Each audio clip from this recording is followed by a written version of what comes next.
So good morning everyone, I am Himanshu Maurya. मैंने अभी हाल फिलहाल में जो यूपीएससी ने सीएपीएफ एसी का एग्ज़ाम करवाया था 2024 में, मेरी उसमें ऑल इंडिया रैंक 197 आई है और मेरी जॉइनिंग अभी अप्रैल में होगी। सो मैं अपने बारे में कुछ बताता हूँ। तो सबसे पहले मैंने सीएपीएफ ज्वाइन करने से पहले मैंने सोचा था कि मैं आर्मी ज्वाइन करूँगा, तो उसके लिए मैंने बहुत सारी एसएसबी दी। चलिए मैं और पीछे चलता हूँ, अपनी स्टोरी शुरू से शुरू करता हूँ। तो मेरे पापा आर्मी में थे, तो मैं शुरू से मैं आर्मी कैंट में रहा हूँ, तो मैंने देखा है कि आर्मी कैसा रहता है। तो जिसकी वजह से जब मैं 10th में आया तो मुझे एनडीए के बारे में पता चला, तो जिसकी वजह से मैंने 11th में पीसीएम लिया और फिर मैंने बहुत पढ़ाई की, 11th-12th में अच्छे नंबर लाए और उसके बाद मैंने एनडीए के लिए प्रिपेयर किया। जब मैं 12वीं कक्षा में था तो मेरा एनडीए का एग्ज़ामिनेशन नहीं निकला, तो मैं उसमें थोड़ा दुखी हुआ, पर मैंने हार नहीं मानी। तो उसके बाद फिर मैंने ऑनलाइन देखा कि क्या किया जा सकता है, तो मुझे एक चैनल मिला मैथ जुगाड़ से। तो वो एक यूट्यूब चैनल है, वहाँ पे सर बहुत बढ़िया पढ़ाते हैं। तो सर का मैंने कॉन्टैक्ट नंबर लिया और फिर सर से मैंने बात किया। तो सर ने अपना ऑनलाइन कोर्स मुझे दिया, तो कुछ पैसों से, और फिर मैंने उनसे लेके फिर मैंने पढ़ाई किया और फिर मैंने एनडीए का एग्ज़ाम निकाला। तो फिर जैसे ही मेरा एनडीए का एग्ज़ाम क्लियर हो गया, मेरी एसएसबी आ गई और मैंने पाया कि मुझे अब एसएसबी के लिए जाना है, तो मैंने उसकी कोचिंग ली। तो मैंने जब उसकी कोचिंग ली तो वहाँ मैंने पाया कि हाँ, तो मेरी इंग्लिश बड़ी वीक है। तो इंग्लिश वीक थी, तो इंग्लिश इम्प्रूव करने के लिए फिर सर ने कुछ सुझाव दिए, कुछ फिर मैंने उसको इम्प्लीमेंट किया अपनी लाइफ में।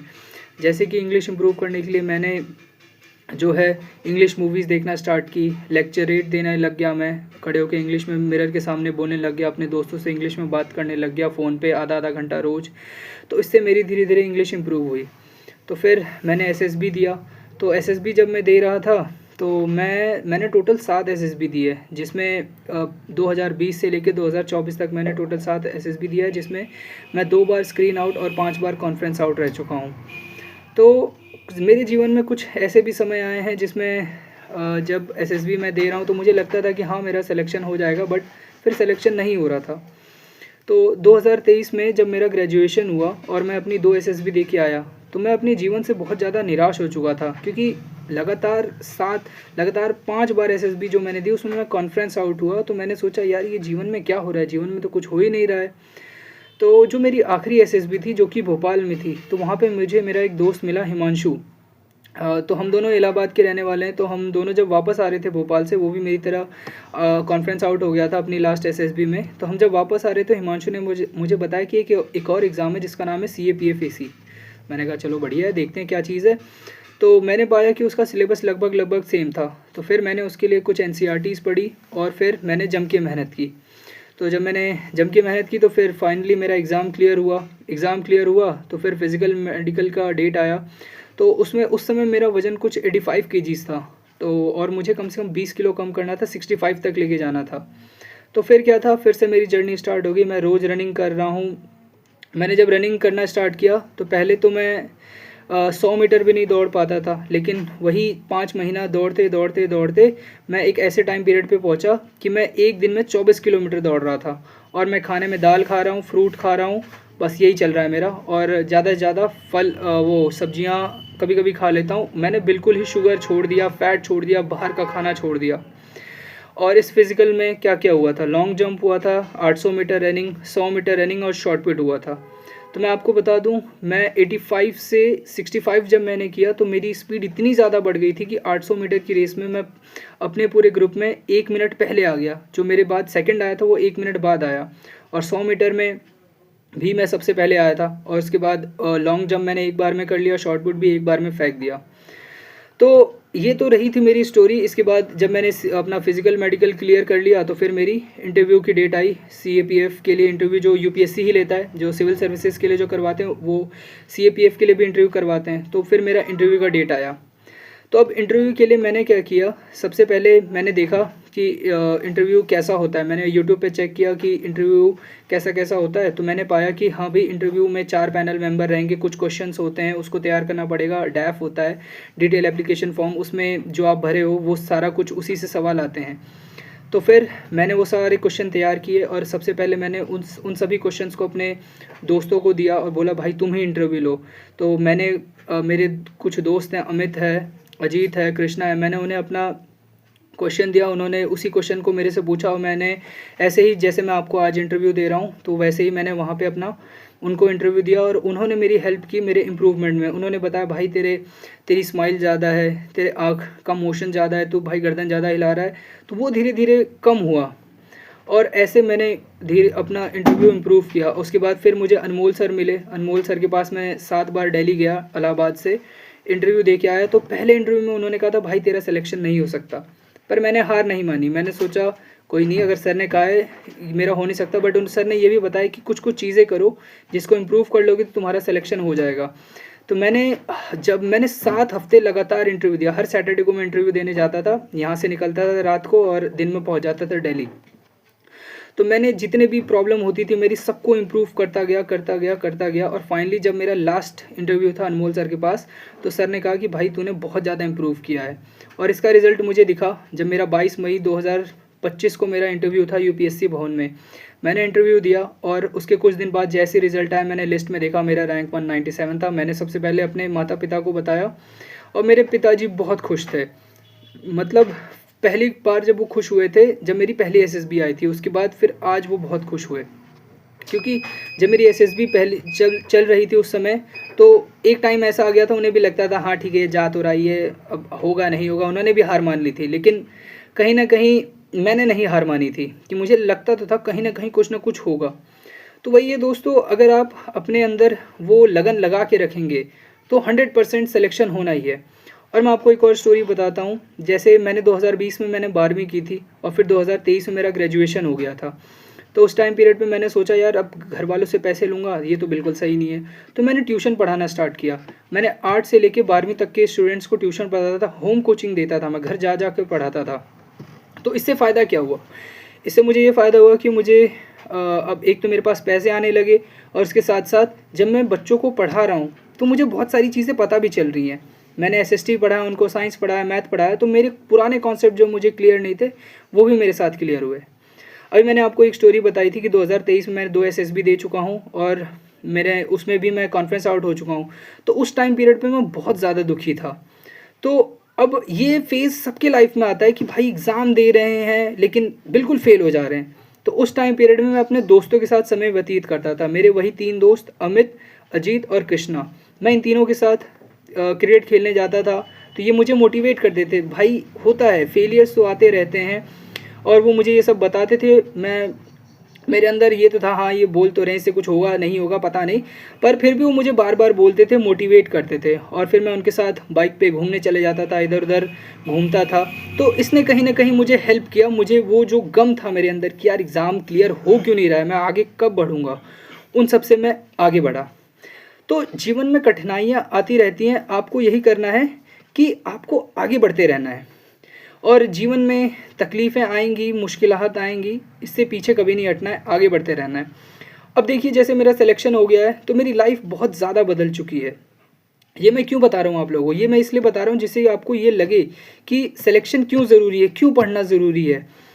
अब जैसे जैसे ही मेरा सिलेक्शन हो गया तो जो भी मेरे रिश्तेदार थे वो पहले ऐसे देखते थे, अरे यार ये तो बीए करके भी 60% लाया है और इस जीवन में क्या करेगा। लेकिन अब वो कहते हैं, अरे वो अब मुझसे बहुत ज़्यादा बात करते हैं, मेरे फ़ोन करते हैं। मुझे एक एनजीओ ने बुलाया जिनसे कि मैं उनका चीफ गेस्ट था और मैंने वहाँ पे बच्चों को मोटिवेट किया। और इसके अलावा अभी जैसा मैंने आपको बताया था कि मैं ट्यूशन पढ़ाता हूँ, तो जितने पेरेंट्स हैं उनका मुझे देखने का नज़रिया बदल गया उनका।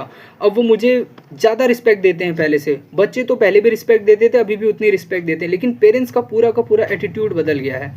और इसके अलावा मैं सेलेक्ट तो हो ही चुका हूँ और मुझे और भी सेलेक्टेड एसीज़ मिले, असिस्टेंट कमांडेंट। तो उनका मैंने विचार जाना, उनकी भी स्टोरी कुछ ना कुछ मेरे जैसी, सबके लाइफ में कुछ ना कुछ स्ट्रगल है। किसी का चौथा अटैम्प्ट है, किसी का 5वां अटैम्प्ट है। ये मेरा पहला अटैम्प्ट था।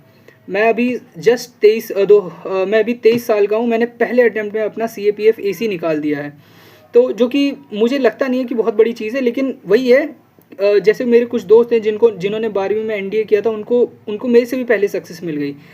तो वही है सक्सेस का, वही है क्या सक्सेस कैसे मिलेगी, आपको हर समय लगे रहना है। आप जब भी दुखी हो आपको अपने पेरेंट्स के पास जाना है, आपको अपने दोस्तों के पास जाना है, आपको कभी रुकना नहीं है। तो और एक और चीज़ मैंने अपने पढ़ाई जब मैं कर रहा था उस समय मैंने ये नोटिस किया, आपके आसपास बहुत से लोग होंगे वो बोलेंगे भाई तेरा नहीं होगा, तू छोड़ दे। मैं उनसे दूर रहता था, मैं हमेशा अपने दोस्तों के पास जाता था जो मुझे मोटिवेट करते थे। वही 3 दोस्त अमित, कृष्णा और अजीत, वो हमेशा मुझे कहते थे भाई तू कर लेगा यार, तूने बचपन में भी अच्छा किया, तू अभी भी अच्छा करेगा। और उनकी वजह से मैं यहाँ हूँ, वरना मेरा सिलेक्शन बिल्कुल नहीं होता। तो यही है, तो मेरा सारे के सारे एस्पिरेंट से यही है कहना कि अगर आप ऑनलाइन कोर्स ले रहे हैं पढ़ने के लिए तो लीजिए और उसको सिलेबस कंप्लीट करिए। जैसे ही 70 से 80% सिलेबस आपका कंप्लीट हो जाए, आप PYQs लगाइए 2000 से 2025 तक का। मेरा 2024 में एग्ज़ाम था तो मैंने पेपर 1 और पेपर 2 का 2000 से लेकर 2024 तक का सारा पेपर लगाया और कम से कम 6 से 7 बार लगाया, जिसकी वजह से मैंने एक ही अटैम्प्ट में इस पेपर को क्लियर कर दिया। और इसके अलावा कुछ बच्चे गलतियां ये करते हैं कि वो 10 लोगों से पूछेंगे और उसके बाद भी किसी नतीजे पे नहीं आएंगे। आप किसी एक से पूछिए कि कैसे क्या स्ट्रेटजी लगाएं और उसके बाद उसमें सीधा लग जाइए, ज़्यादा इधर उधर मत सोचिए। तो मैं थोड़ा आपको बता देता हूँ कैसे करना है। वही बेसिक्स है तैयारी करने के लिए। NCERTs पढ़िए 6 to 8 SST और साइंस की, और 9th-10th की साइंस और साइंस की NCERT पढ़िए। और उसके बाद 11th-12th की हिस्ट्री, ज्योग्राफी, पॉलिटिकल साइंस और इकोनॉमी की बुक्स पढ़िए। इसके अलावा अपना थोड़ा मैथ्स इंप्रूव कर लिए, CGL की किताबें ले लीजिए, वहाँ से आप लोगों का मैथ्स और रीजनिंग सही हो जाएगा। और इसके अलावा आप मंथली मैगज़ीन पक्का पढ़िए और हर रोज़ द हिंदू या फिर हिंदुस्तान टाइम्स, इसका जो एडिटोरियल पोर्शन होता है उसमें रोज़ एक एडिटोरियल पढ़ लिए। उससे क्या होगा, आपके विचार बहुत बढ़िया होंगे, आपकी सोच अच्छी होगी, वही पेपर 2 में जब आप लिखेंगे तो वो बहुत अच्छा लिखेंगे। तो यही है दोस्तों, आप ये करिए। और कभी भी जब मैंने अपने लिए सोच रखा था 2024 में कि अगर ये मेरा इस बार मेरा अगर CAPF AC एक बार में नहीं निकलेगा फिर मैं ये छोड़ दूँगा। और ये क्यों मैंने सोचा, क्योंकि मैंने बहुत सारे एस्पिरेंट्स देखे हैं जो 27, 28, 29 साल तक देते रहते हैं और फिर उनके जीवन में कुछ बचता नहीं है। तो कहने का अर्थ यही है कि अपने जीवन में 2 से 3 अटैम्प्ट दीजिए और उसके बाद छोड़ दीजिए। क्योंकि अगर आप ये जो जवानी का टाइम होता है 28 से नीचे तक का, इस टाइम में आपके अंदर वो ऊर्जा होती है कि अगर आप कुछ भी नया करना चाहें आप कर सकते हैं। अगर उसके बाद फिर आपका मन नहीं करता, तो मैंने ये सोच रखा था कि अगर मेरा 2024 वाला पेपर नहीं निकलेगा तो फिर मैं डेटा एनालिटिक्स का कोर्स करूँगा और फिर मैं पूरा का पूरा अपने आप को शिफ्ट कर दूँगा और मैं ये छोड़ दूँगा तैयारी। क्योंकि भाई जॉब, सरकारी जॉब ज़रूरी है क्योंकि वही हमारा इकोनॉमिक स्टेटस सही कर सकता है। लेकिन अगर आप आगे नहीं बढ़ रहे हैं तो आप उसको छोड़ दीजिए। नहीं छोड़ेंगे तो कहीं ना कहीं यही होगा, आपका समय बर्बाद होगा, पैसा बर्बाद होगा और 5 से 6 साल बाद आप मुड़ के देखेंगे तो आपको ये दिखा देगा यार जीवन में तो कुछ किया ही नहीं है, मैंने इसके अलावा कुछ किया नहीं। बहुत सारे आपको स्टूडेंट दिखेंगे, आपको दिल्ली में मुखर्जी नगर में मिलेंगे, कोटा में मिलेंगे, यहाँ प्रयागराज में, कटरा में मिलेंगे, जो 8-8, 10-10 साल से तैयारी कर रहे हैं। क्या तैयारी कर रहे हैं, कोई मतलब नहीं है तैयारी करने का। अगर आपका सिलेक्शन 2 से 3 बार में अगर आपने पेपर दिया नहीं सिलेक्शन हो रहा, छोड़ दीजिए, घर जाइए, कुछ अलग करिए। सरकारी नौकरी ही सब कुछ नहीं है, ठीक है। तो यही है मेरा कहना, और मेहनत करिए और फिर आपको भी सिलेक्शन मिल जाएगा। क्योंकि सिलेक्शन के बाद जीवन पूरा बदल जाता है। मेरा जीवन बहुत ज़्यादा बदल गया है। अभी कुछ दिनों में मेरी ट्रेनिंग स्टार्ट हो जाएगी, फिर मैं पूरे देश को सर्व करूंगा। और मैं जाते जाते आप लोगों को बता देता हूं, मेरी वही रैंक UPSC CAPF में मेरी रैंक 197 आई है और मेरी फर्स्ट प्रेफरेंस CRPF थी। और हाँ, चलिए मैं बता ही रहा हूँ तो एक और स्टोरी बता देता हूँ। जब मेरा इंटरव्यू हुआ था तो मैम ने पूछा था तुमने CRPF क्यों लिया है, हर बच्चों की तो चॉइस CISF होती है, तुमने CRPF क्यों लिया है।